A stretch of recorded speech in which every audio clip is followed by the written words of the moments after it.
అని మనం అనుకుంటుంటాం.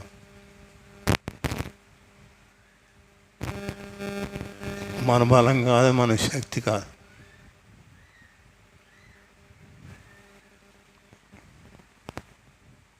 దేవుణ్ణి. కనుక దేవుని మాటకు మొదట మనం లోబడాలి. దేవుని మాటకి మనం మొదట లోబడాలి. గడిచినటువంటి వారం నుండి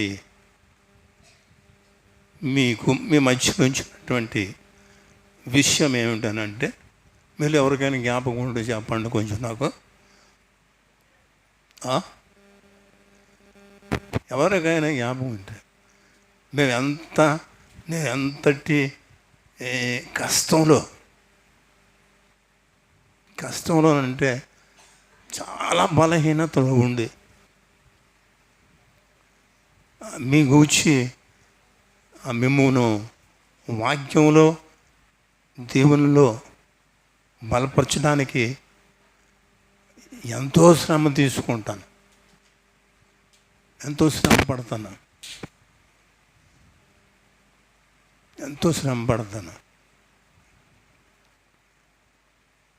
మీరు వాక్యంలో బలపడాలని. మీరు వాక్యంలో బలపడితే ఆ వాక్యం 10 మందిని, మీలో ఉన్నటువంటి ఆ వాక్యం ఇంకొక 5గురిని లేకపోతే ఇంకొక 2 ప్రభు దగ్గరికి నడిపిస్తుంది.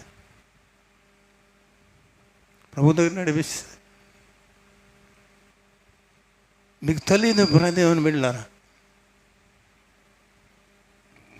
మీకు తెలీదు. దేవుని వాక్యానికి అంతటి శక్తి ఉంది. ఆ శక్తి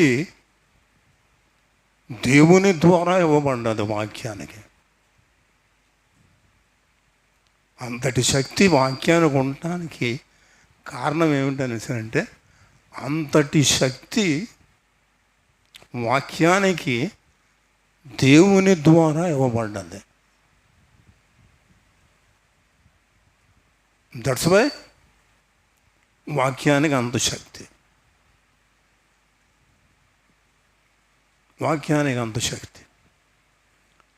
చాలామంది ప్రార్థన చేస్తుంటారు, మా సేవకుని ద్వారా మంచి వాక్యాలు వినిపింపజేస్తున్నాం, మంచి బోధలు ఏది బోధలు వాక్యాలు వింటున్నారు, మంచి అంటున్నారు కదా. ఎన్ని మంచివి ఎవరైనా మంచివి ఏమైనా ఎవరైనా పారేస్తారా? పాడు చేస్తారటండి. మరి ఏది మీ దగ్గర ఉన్న మంచివి భద్రపరుచుకుంటారు. మంచివి ఎప్పుడు కూడా ఏం చేస్తారు? భద్రపరుచుకుంటారు. మరి ఏది ఎక్కడ మీలో భద్రత ఉన్నది?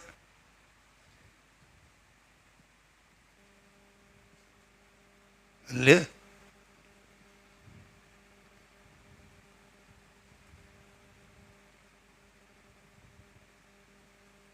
నాకు నిన్న రాత్రికాల సమయంలో చాలాసేపు, మొన్న రాత్రికాల సమయం చాలాసేపు నిద్రపట్టలేదు.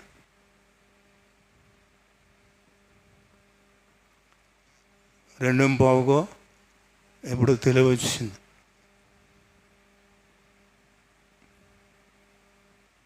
ఎప్పుడు 11 గంటలకి ఎప్పుడు పడుకుంటే తెల్లారులు కూడా నిద్రపట్టలే.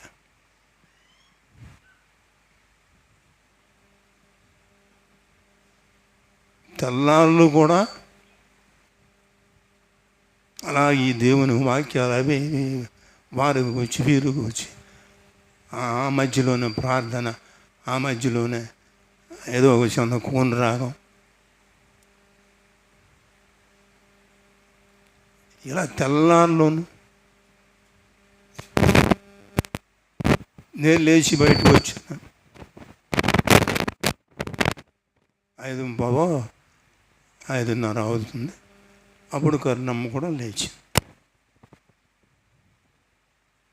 అంతసేపు కూడా ఆలోచించింది ఎవరు కూర్చొనిసానంటే సంఘం.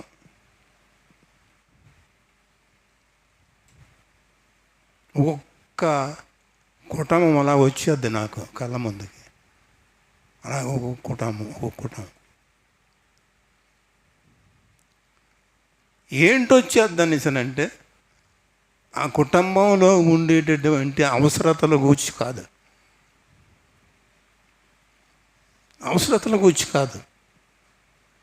ఆ కుటుంబంలో ఉండేటటువంటి సమస్యల నిమిత్తం కాదు,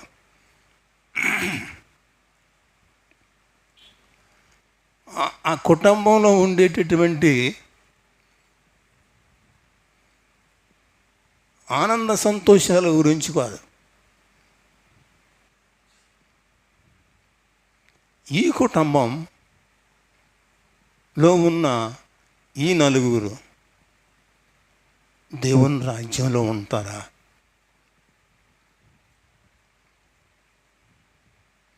దేవుని రాజ్యంలో ఉండేటటువంటి ఆలోచనలు వీరికి ఉన్నాయా?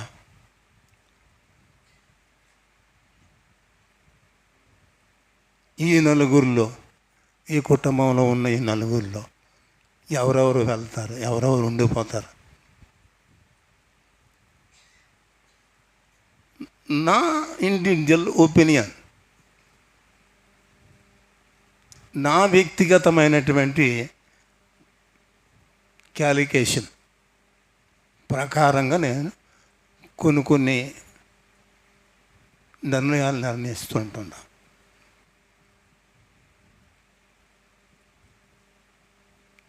వీరు వెళ్తారు, ఈమె వెళ్తుంది, ఈ బాబు వెళ్తాడు, ఈ పాప వెళ్తుంది, ఈ యవన బిడ్డ వెళ్తుంది, ఈ యవనస్తుడు వెళ్తాడు, ఈ యవన బిడ్డ వెళ్ళదు. పైకే కొంతమంది, ఎందుకంటే నేను నా కళ్ళతో చూస్తుంటాను, నా కళ్ళతో చూస్తుంటాను.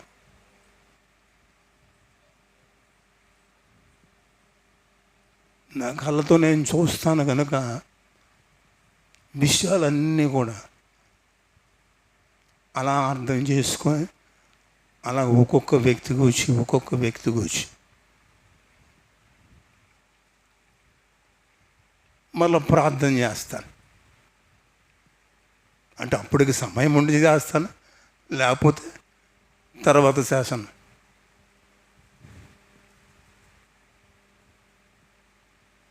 ఎందుకనంటే ప్రేదేమని మిళ్ళారా,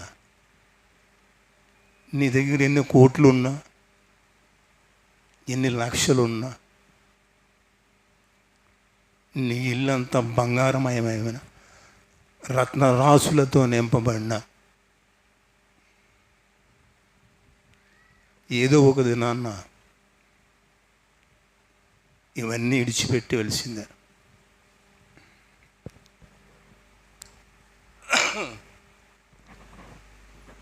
ఇవేవి కూడా నువ్వు దేవుని రాజ్యానికి చేర్చవు. మళ్ళా ఇవేవి కూడా నిన్ను దేవుని రాజ్యానికి, ఈ రత్నాలు, ఈ రాసులు, ఈ వజ్రాలు, బంగారం, డబ్బు, బ్యాంకు బ్యాలెన్స్లు, భూములు,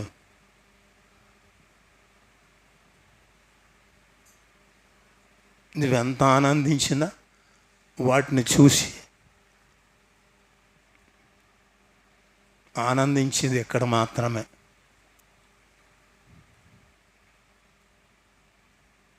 అదే నీవు చూడగలిగేటటువంటి కృప దేవుడు నీకు ఇచ్చినంత వరకు.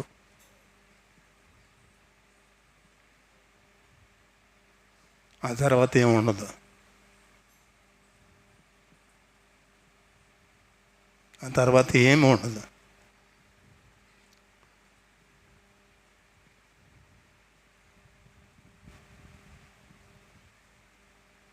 నేను అప్పుడు చాలా బాధపడతాను. చాలా మీ గురించే కాదు, మా కుటుంబంలో ఉన్న వారి గురించి కూడా, నా గురించి కూడా, నా గురించి కూడా.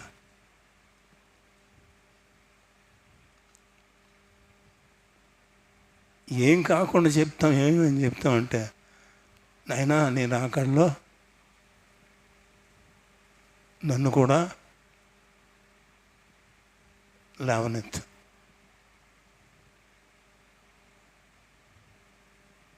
ఈజీగా చెప్తాం. ఎందుకనిసనంటే ఒక దొంగ అన్నటువంటి వ్యక్తి ఆ మాట చెప్పాడు. అతడే చెప్పినప్పుడు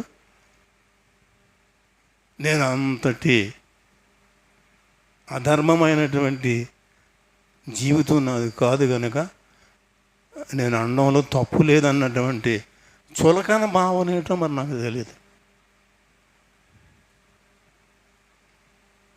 చులకన భావన ఏంటో నాకు తెలియదు.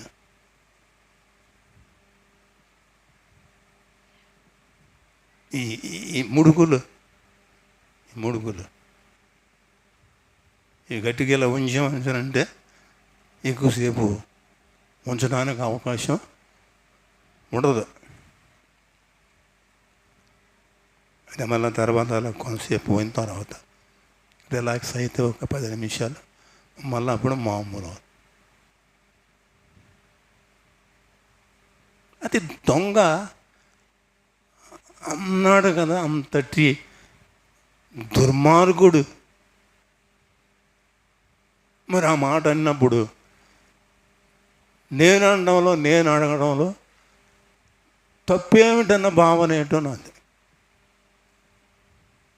ఆ భావనతోనే ఏమంటున్నావు అనేసినంటే, నీ రాజ్యంలో నన్ను చేర్చుకో.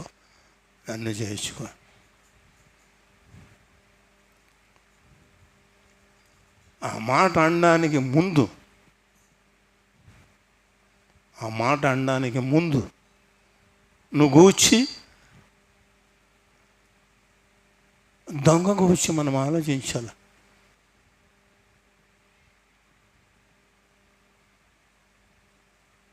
ఆయన మాట అనడానికి నీవు నీ రాజ్యంతో వచ్చినప్పుడు నన్ను జ్ఞాపకం చేసుకో అని అనే మాట ఆయన అనడానికి ముందు ఆయన జీవితం, ముందు ఆయన లైఫ్ ఎలా ఉంది అన్నటువంటి దాన్ని మనం చూడాలి.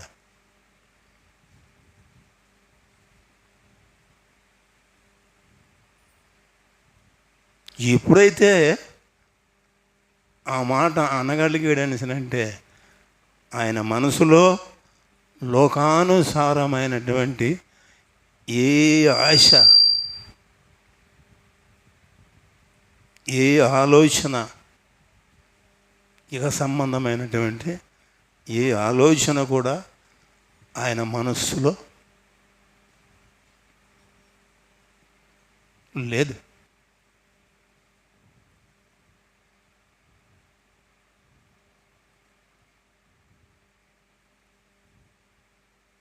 ఆయన దగ్గర ఆయన దొంగగా కొన్ని కోట్ల రూపాయలు ఆశిస్తుంది.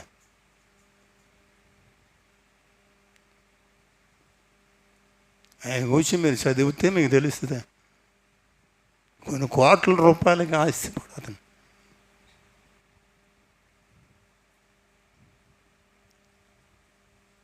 అవన్నీ ఇడిచిపెట్టేసి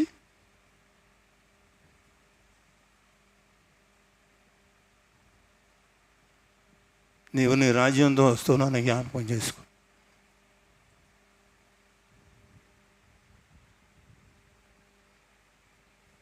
అని అనగలిగాడు అని అనగలిగారు ఆయన అంటే అది ఎంతటి ఔచిత్యంతో కూడినటువంటి మాట అన్నటువంటిది మనం ఆలోచించాలి.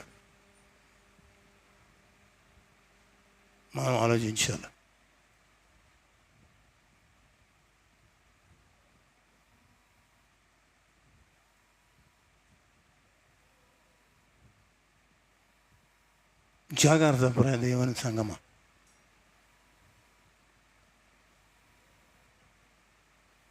పౌలు గారు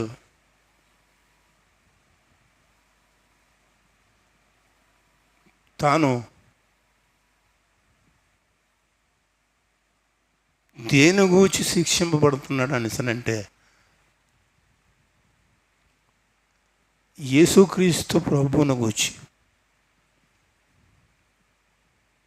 యేసు ప్రభువు యొక్క బోధ నిమిత్తం,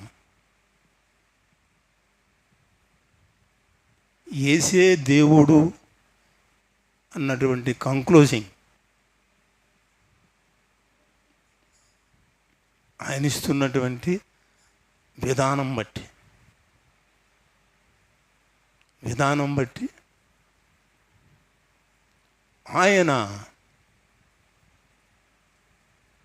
ఆయనను మరి యూదా మత పెద్దలు, ధర్మశాస్త్రోపదేశకులు, ప్రధాన యాజకులు, ఆలయ పెద్దలు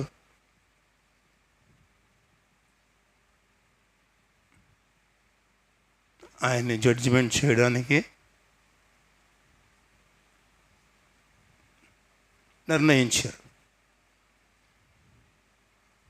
నిర్ణయించి యెరూషలేము తీసుకొని వెళ్ళటం ప్రారంభించారు.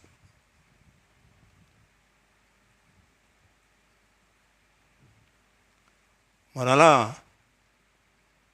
యెరూషలేము వెళ్తున్నటువంటి సందర్భంలో పౌలు గారు చెప్పినటువంటి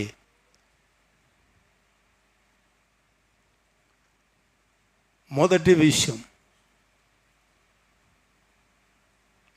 విషయం ఏమిటంటే అదే 20 అధ్యాయం అపోస్తలుల కార్యాల గ్రంథం 20 అధ్యాయంతో పౌలు గారి యొక్క పరిచర్య ముగిసిపోలేదు.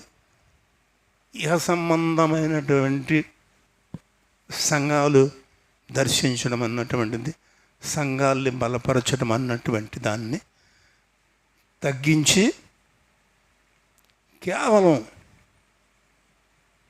దేవుని యొక్క పరిచర్యలో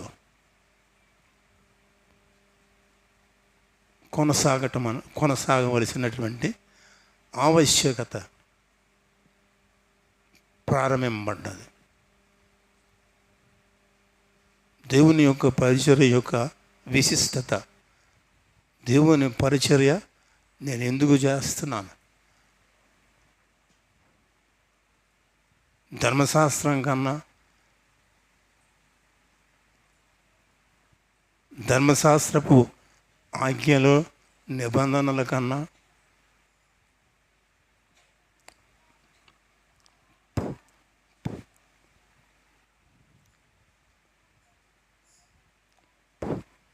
యేసు ప్రభువే గొప్పవాడు. యేసు ప్రభువే రక్షణకు కర్త. ఆయనే మృత్యుంజయుడు. ఇవన్నీ నేను ఎందుకు మీకు చెప్తున్నాను అనేసనంటే ఆయన ఒక విలువ ఏమిటన్నటువంటి దాన్ని పౌలు గారు క్లియర్గా చూశాడు. ఆయన క్లియర్గా చూశాడు. సంఘాలు ఏమైపోతాయి అన్నటువంటి విషయాన్ని ఆయన క్లియర్గా చెప్తున్నాడు ఆ 20 అధ్యాయాలు. చూడండి ఒకసారి అపొస్తలుల కార్యాల గ్రంథం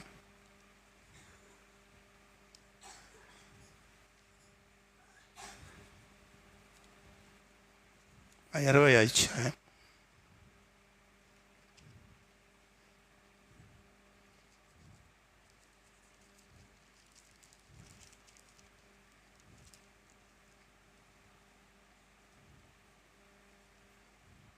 28వ వచనం చదవండి. దేవుడు తన స్వరక్తమిచ్చి సంపాదించిన తన సంఘమును కాయుటకు పరిశుద్ధాత్మ మిమ్మును అధ్యక్షులుగా ఉంచెను. ఆ యావత్ మందను గూర్చి మీ మట్టుకు మిమ్మును గూర్చి దేవుని నామానికి స్తోత్రం కలుగును గాక. ఇక్కడ ఎన్ని విషయాలు ఉన్నాయో జాగ్రత్త చూడండి. పరిశుద్ధాత్మ దేవుడు, అలా చదువుతలే, దేవుడు తన స్వరక్తమిచ్చి సంపాదించిన కాయుటకు పరిశుద్ధాత్మ మిమ్మును దేనియందు అధ్యక్షులుగా ఉంచెను. ఆ యావత్ మందను గూర్చి మీ మట్టుకు మిమ్మును గూర్చి జాగ్రత్త పడుడి, ఉండుడి.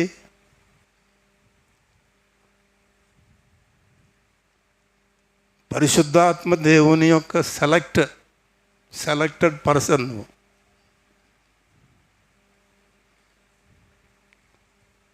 దేని గూర్చి? దేవుని యొక్క మంద గూర్చి. దేవుడు స్వరక్తమిచ్చి సంపాదించుకున్న సంఘములో నీకొక పార్ట్, నీకొక అధ్యక్షత.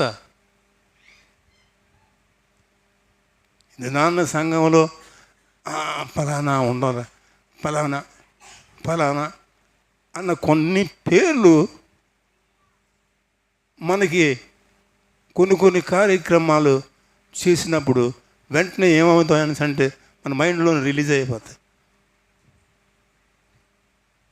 మన మైండ్లో రిలీజ్ అవుతాయి. వీరు వీరు వీరు వీరు వీరు వీరు ఉండాలి. ఎందుకనంటే ఆ సెలక్షన్ ఎవరిదనిసినంటే పరిశుద్ధాత్మ దేవుంది. అది పరిశుద్ధాత్మ దేవుడు మీకు ఇచ్చారు ఆ భాగ్యాన్ని. దేవుడు తన స్వరక్తం ఇచ్చిన సంఘం మీద అధ్యక్షులుగా పరిశుద్ధాత్మ దేవుడు మిమ్మల్ని దేని యందు సిద్ధపరిచిన ఆ మంద యావత్తును గూర్చి కూడా మీ మట్టుకు మిమ్మును గూర్చి, వారి గూర్చే కాదు, నిన్ను గూర్చి కూడా నువ్వు జాగ్రత్త పడాలి. నిన్ను గూర్చి కూడా నువ్వు జాగ్రత్త పడాలా. నువ్వు జాగ్రత్త పడకపోతే ఏడవబడతావు, వెనక్కి వెళ్ళిపోతావు, ఏడవబడతావు. పౌలు గారు అంటున్నాడు, ఇంకా ఏమంటున్నాడు చూడండి. నేను వెళ్ళిపోయిన తర్వాత 29వ వచనం, క్రూరమైన తోడేళ్ళు. సరే, తోడేళ్ళు ఎక్కడున్నాయండి? ఎక్కడున్నాయి? సంఘంలోనే ఉన్నాయి. తోడేళ్ళు అన్నటువంటివి ఎక్కడో లేవు. దేవుని బిడ్డలారా, ఈ తోడేళ్ళు ఎవరిని ఇబ్బంది పరచడానికి ఉంచబడ్డాయనిసనంటే, ఈ తోడేళ్ళు ఎవరి కొరకు తయారు కాబడ్డాయనిసనంటే, ఎవరన్నైతే పరిశుద్ధాత్మ దేవుడు దేని కొరకు ఒక ఉన్నతమైనటువంటి స్థితిని, స్థానాన్ని ఇచ్చి సంఘం కొరకు ఉంచాడు. ఒక్కొక్క సంఘంలో కొంతమందిని అందరినీ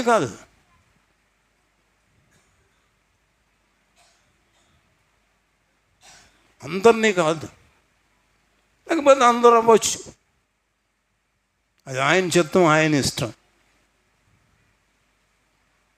కొంతమందిని మాత్రమే రాయబడ్డది దేవుని వాక్యం.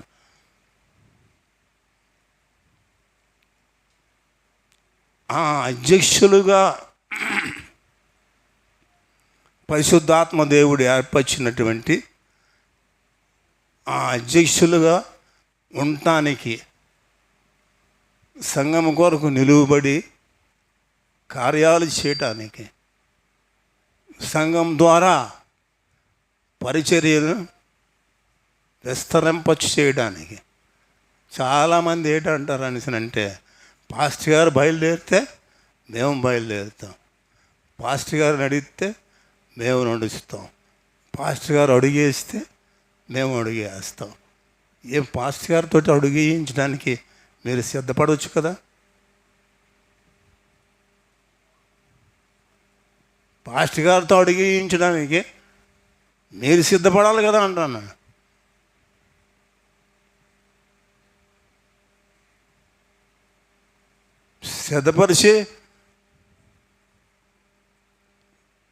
సిద్ధపరిచి అయ్యగారు ఏదండి ఇలా సిద్ధపరిచాం, మాతో పాటు మీరు అడిగేయండి, అది మీరు చేయవలసి.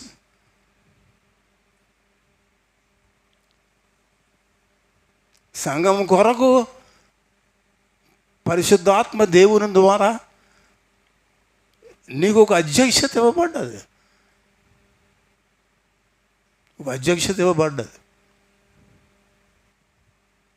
సంఘంలో రకరకాలైనటువంటి పరిచర్యలు ఉన్నాయి, రకరకాలైన పరిచర్యలు ఇచ్చాడు దేవుడు. ఈ పరిచర్య నిమిత్తం పరిశుద్ధాత్మ దేవుడు నిన్ను అధ్యక్షుడిగా పిలుచుకున్నాడు.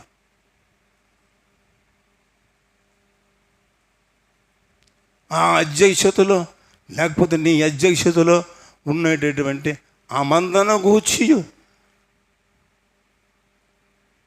ఒకవేళ స్త్రీలను డెవలప్ చేసేటటువంటి అధ్యక్షత కొరకు నిన్ను పిలిచారు అనేసనంటే, ఆ స్త్రీల విషయమై, ఆ స్త్రీలు బలపరచబడ్డానికి, ఆ స్త్రీలు సంగమం కొరకు కాంక్రీట్ కాబడే విధముగా వారిని తయారు చేయటానికి నీ వంతు కృషి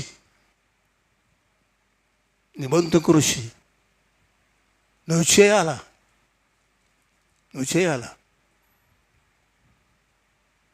అప్పుడే దేవుడు నిన్నేం చేస్తాడు అనేసానంటే ఉన్నతమైనటువంటి స్థితికి చేరుతాడు.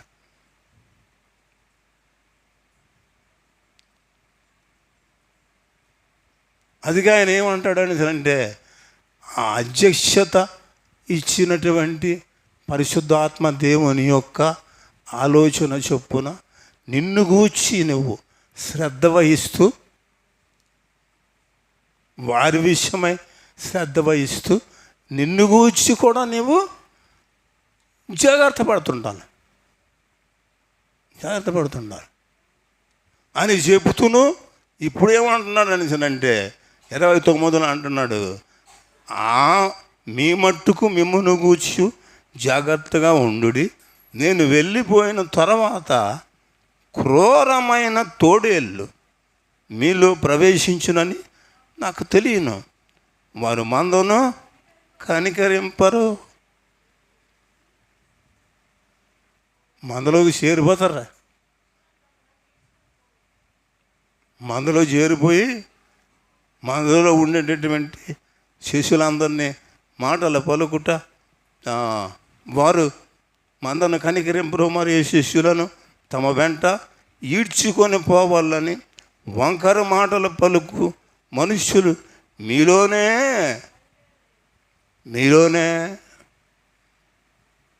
ఎక్కడో కాదు, ఎక్కడి నుంచో కాదు, సంఘాల్ని పాడు చేసేటటువంటి ఇప్పుడు దేవునికి ఆయన కృపావాక్యమునకును మిమ్మల్ని అప్పగించుచున్నాను. ఆయన మీకు క్షేమాభివృద్ధి కలుగు చేయుటకు పరిశుద్ధ పరచబడిన వారందరిలో స్వాస్థ్యం అనుగ్రహించుటకును శక్తిమంతుడు అని చెప్తూ ఇంక అక్కడి నుంచి ఆయన గురించి చెప్తున్నాడు. నేను ఎవరి దగ్గరైనా వెండినైనా బంగారాన్నైనా వస్త్రమునైనా ఆశించానా? నా అవసరముల నిమిత్తము నాతో ఉన్నవారి నిమిత్తము ఈ చేతులు పనిచేసాయి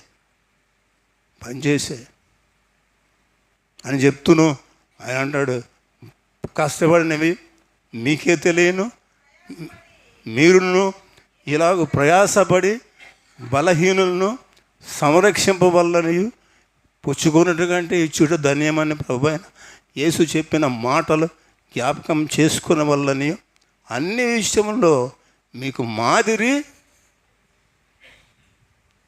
యేసయ్య కంప్లీట్గా ప్రాయదేమని వెళ్ళారు. కంప్లీట్గా అన్ని విషయాల్లో కూడా ఆయన ఏమేమి చేయాలో, ఆయన ఏమేమి చెందాలో అన్ని విషయాల్లో కూడా మాదిరి ఉంచారు. ఆయన మాదిరి, ఆ మాదిరి ఉంచి ఇప్పుడు ఆయన ఏం చెప్తున్నాడు అంటే, అది ఇలాగ చెప్పి మోకాల్లోని వారందరితో ప్రార్థన చేసిన అప్పుడు వారందరూ చాలా ఏడ్చిరి. మీరు ఇక మీదట నా ముఖము చూడరని అతడు చెప్పిన మాటకు విశేషముగా దుఃఖించచ్చు. పౌలు మెడ మీద పడి చెప్పలేం.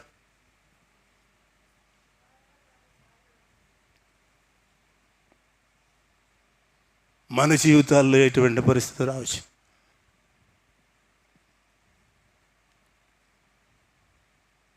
నా జీవితంలో ఎటువంటి పరిస్థితి రావచ్చు.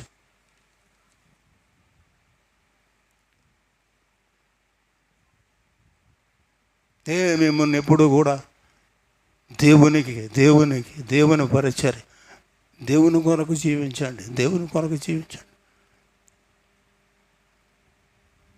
దేవుని ఆశీర్వాదాలు సంపాదించుకోండి. దేవుని రాజ్యమును ప్రవేశించండి. దేవుని ఆశీర్వాదం అంటే ఈ లోకంలో ఉండేవి ఇవేవి కావు. దేవుని విన్నారా? ఇవేవి కావు.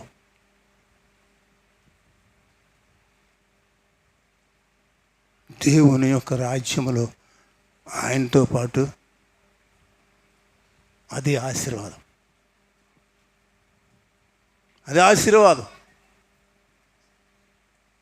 ఈ కనిపించేవన్నీ దీవెనలు, ఇవన్నీ దీవెనలు. దేవుని వెళ్ళారు. దీవెనలను చూసి ఆశీర్వాదాలు అనేసి భ్రమిస్తే నష్టపోయేది నువ్వు.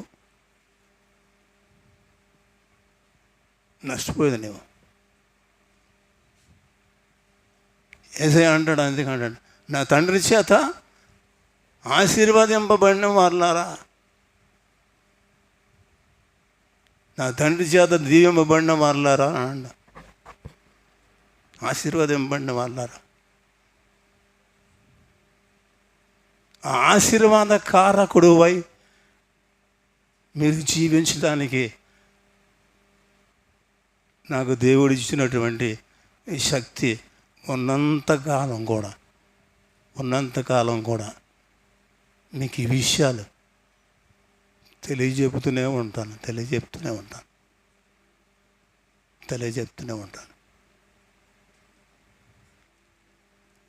ఎక్కడి నుంచి ఈయన ప్రయాణం మొదలు, ఎందుకు? యెరూషలేముకు ఆయన తీసుకుని వెళ్ళి యెరూషలేములో ఉండేటటువంటి పెద్దలతో జడ్జిమెంట్, అక్కడ ఆయనకి జడ్జిమెంట్ చేయాలా. ఈ మధ్యలో కొంతమందితో కూడా ఆయన విమర్శ చేయబడ్డారు. తర్వాత ఫైనల్గా ఆయన కైసరుతో చెప్పుకుంటున్నారు కనుక మరి కైసర్ దగ్గరికి వెళ్ళటానికి పర్మిషన్ ఇచ్చేశారు. మరి కైసర్ దగ్గరికి వెళ్ళటానికి పర్మిషన్ ఇచ్చినప్పుడు 27 అధ్యాయం మొదటి వచనం మనం చూసినట్టయితే, మేము ఓడ ఎక్కి ఇటలీ వెళ్ళవలనని నిర్ణయమైనప్పుడు వారు పౌలును మరికొందరు ఖైదీలను ఔగుస్తు పటాలంలో శతాధిపతి అయిన యూలియనుకి అప్పగించారు. మరి ఆయన్ని యూలియా అనబడినటువంటి ఒక శతాధిపతికి మరి పౌల్ని మరి కొంతమంది ఖైదీల్ని అతడికి అప్పగించారు. యూలి కొంత పౌలు మీద దయ కలిగి ఉండేటటువంటి శతాధిపతి. పౌలును గూర్చి అక్కడ ఉన్నటువంటి వారందరికీ తెలుసు గనక ఆయన విషయంలో మరి పెద్దగా రెస్ట్రిక్షన్ లేకుండానే ఆయన చూశారు. అయితే వాడెక్కిన తర్వాత వారు 2వ వచనం చదవండి. దరి వెంబడినున్న పట్టణములకు చేయబోవు అద్రముత్తియ పట్టణపు వాడనికి దేరితమే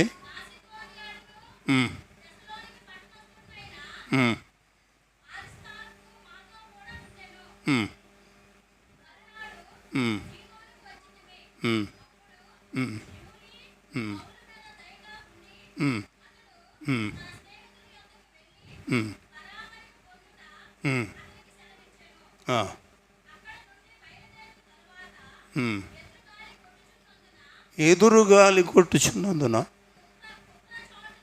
కుప్రచాటున నడిపించితమే మరియు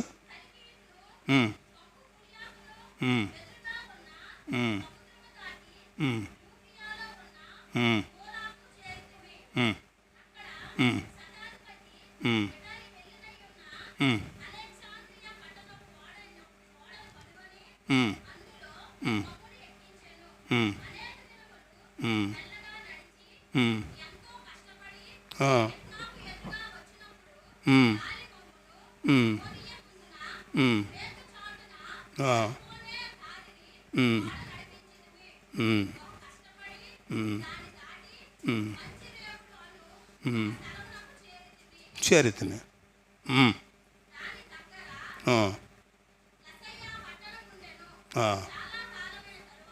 తర్వాత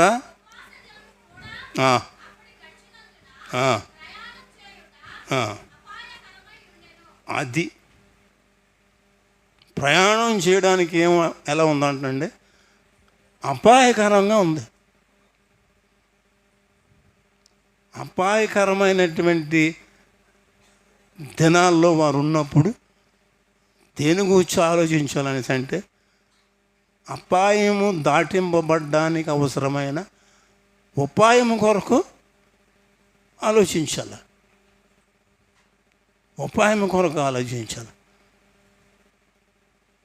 కానీ వీరు అలా ఆలోచించట్లేదు.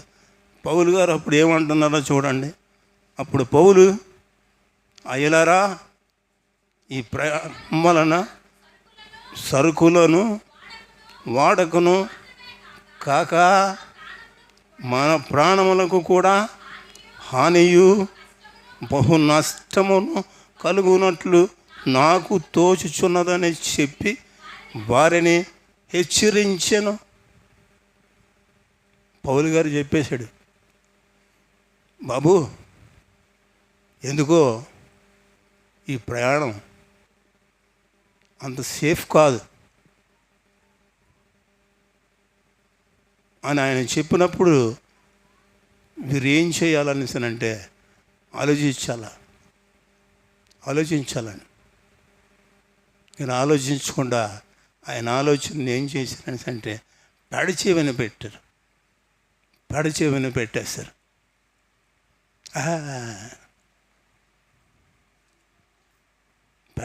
పెట్టారు.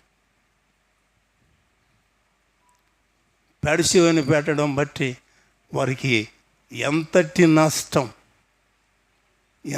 నష్టం సంభవించిందన్నటువంటి విషయాన్ని మనం చూసినట్లయితే దేవుని బిడ్డలారా, అది నేను చూపి నేను ముగిస్తాను.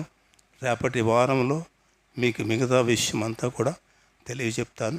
ఎందుకు ఈ మాట నేను చదివించాను అనేసానంటే, ఒక ఆలోచన, మంచి ఆలోచన దేవుని ద్వారా మనకి ఇవ్వబడినప్పుడు ఆ ఆలోచన విషయంలో మనం ఏం కలిగి ఉండాలని అంటే జాగ్రత్త కలిగి ఉండాలి.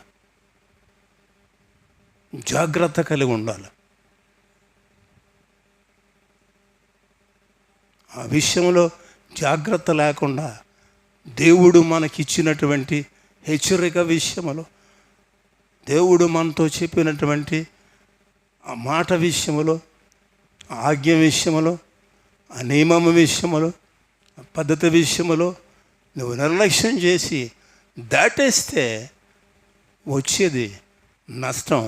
ఆ నష్టాన్ని భరించవలసింది నువ్వే.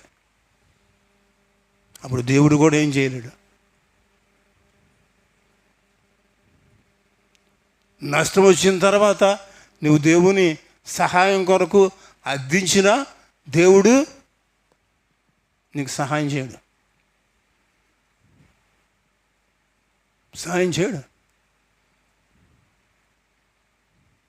ఆయన క్లియర్గా చెప్పాడు, బాబు వద్దు, ఆగదాం కొంతకాలం. అప్పుడులోనంతా సముద్ర ప్రయాణాలే.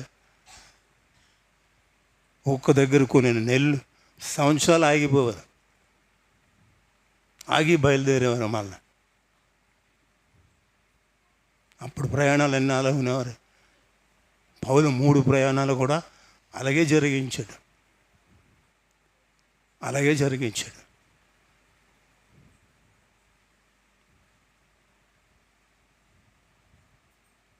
ఆయన చెప్పినప్పుడు వినిపించుకోలేదు. అలాగే వాళ్ళలో ఉన్నటువంటి సామాను అంతటికి కూడా చాలా నష్టం వచ్చింది. అప్పుడు ఏం కాబడ్డది అంటే, చూడండి పౌలు అప్పుడు ఏం చెప్తున్నాడు అంటే 22-21 వచనం చదవండి. కొన్ని దినములు సూర్యుడైనను నక్షత్రములైనను కనబడక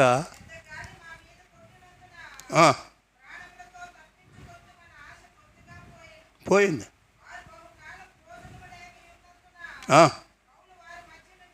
నిలిచి, అయ్యలారా నా మాట విని బయలుదేరకే ఉండవలసింది, హానియు నష్టమును కలుగకపోవును. ఇప్పుడైనను తెచ్చుకోండి అని చెప్పి వాడికే కానీ ప్రారంభంలో హాని కలుగుదు.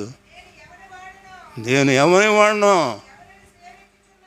ఎవరిని సేవించుచున్నానో ఆ దేవుని దూత గడిచిన రాత్రి నిలిచి, పౌలా భయపడకు, కైసరు ఎదుట ఉన్నది, ఇదిగో నీతో కూడా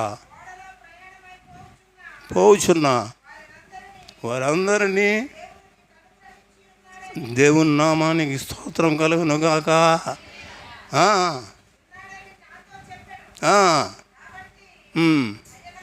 అయ్యలారా ధైర్యం తెచ్చుకునుడి,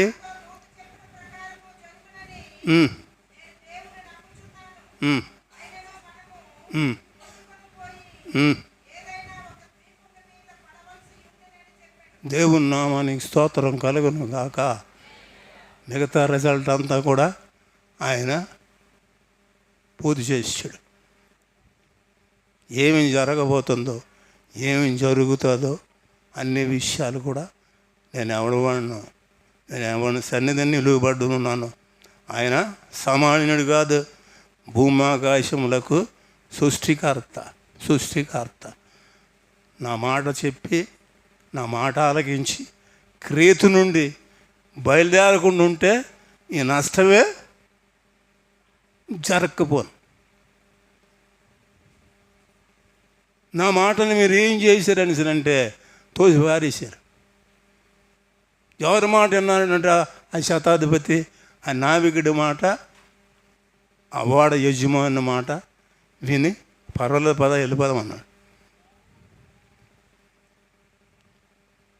పౌలు చెప్పిన మాట చెప్పున ఒక 3 మాసాలు, ఒక 2 మాసాలు అక్కడ ఉండిపోతే మరి హ్యాపీగా ఉందరు. మన జర్నీ అంతా హ్యాపీగా జరుగు. కానీ ఇన్ని కష్టాలు, ఇన్ని శ్రమలు, ఇంకా ఒక దగ్గరికి చేరలేదు మా ప్రాణాలు, మరి మేము బ్రతుకుతాం అన్నటువంటి ఆశ కూడా పోయింది. దేవుని మాటను మనం, దేవుని సేవకుని మాటను మనం పెడచెవిని పెడితే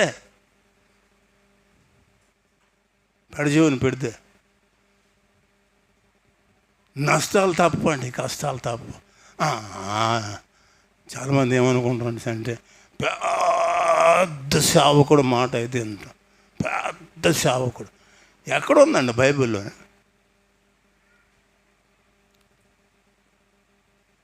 బైబిల్లోనే ఎక్కడ ఉంది?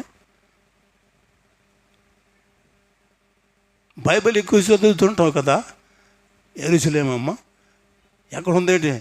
పెద్ద సేవకుడు, చిన్న సేవకుడు అండి ఎక్కడ ఉందా? ఎక్కడుండి చెప్తే నాకు తెలీదు.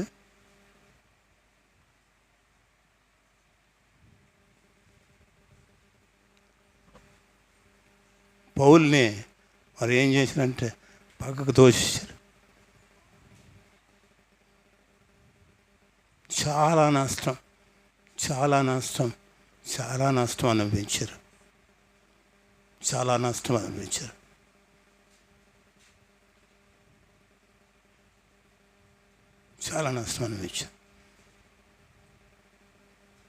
ఆయన పౌలు చెప్తున్నాడు, మీరేం డోంట్ వరీ. రాత్రి ప్రభు దూత నాకు దర్శనమందు కనబడి ఆమె చెప్పిన మాటలు మీకు చెప్తున్నాను. ఇప్పుడైనా నా మాటలు వింటే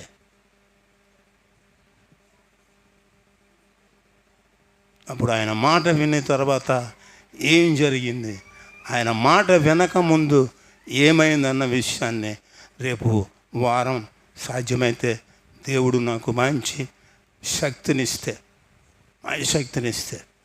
మీకు ఆ విషయాలన్నీ కూడా పూర్తిగా మీకు తెలియజెప్తాను.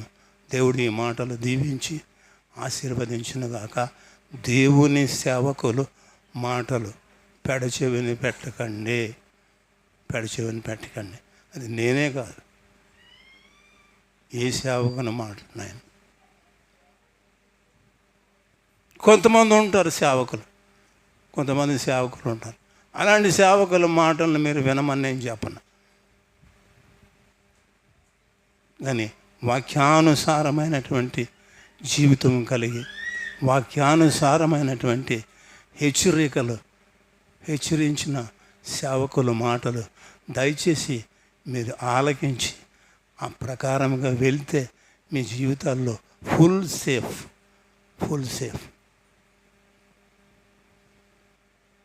మనం అలా జీవించాలని ప్రభుపేట మీకు మనవి చేస్తున్నాను. వెత్తబడిన వాక్యం కొరకు మన మధ్యలో ఉన్నటువంటి కవితమ్మ ముందుకొచ్చి ప్రార్థనలు నడిపిస్తారు.